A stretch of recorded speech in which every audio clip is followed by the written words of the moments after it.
উন্নয়ন সংস্কারের রাজনীতি করে। জাতীয় পার্টি দেশ ও জনগণের পক্ষে কথা বলে। আবার এবং বঙ্গবন্ধু হুসেইন মোহাম্মদ এরশাদের মুরালে আঘাত করা মানে কি? জাতীয় পার্টির লক্ষ লক্ষ নেতাকর্মীর অন্তরে আঘাত করা।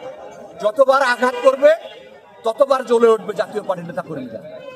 এটা ওই 20-25 জনের দল না, এটা ওই 27-28 জনের দল না, এটা হলো জাতীয় পার্টির লক্ষ লক্ষ কোটি কোটি কর্মীর দল। 9 বছর দেশ শাসনের বঙ্গবন্ধু হুসেইন মোহাম্মদ এরশাদের যে উন্নয়ন সংস্কার রয়েছে তা মামলা হামলা দিয়ে মানুষের অভিযোগের ভিত্তিতে শেষ করা যাবে না। কারণ জাতীয় পার্টি কোনো অন্যায় করেনি, জাতীয় পার্টি বারবার উন্নয়ন সংস্কার করেছে। এটা আমার মনে হয় আপনার কথাটার সাথে আমি একমত না। কারণ গণমাধ্যম কর্মীরা আমাদের পার্টি বিষয়ে তখন ছিলেন এবং তারা দেখছে আমাদের লোকজন আহত হয়েছে এবং তাদের সাথে আমাদের চেয়ারম্যান, মাননীয় চেয়ারম্যান এবং আমাদের মাননীয় মহাসচিব তাদের ব্রিফিং করছে। আমরা যারা আহত হয়েছিলাম তাদেরকে ওনারা দেখছেন।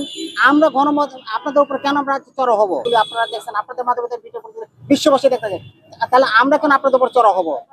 এটা মনে হয় আমাদের ভুল ধারণা। কারণ ওদের লোকজন আমাদের মাঝে থাকে, হয়তো আপনাদের আমাদের বদনাম করার জন্য ওরা হয়তো এই কাজটা করতে পারে, কিন্তু আমরা করি না। আমাদের দলীয় লোকজন আপনাদের কেন চড়া হবে?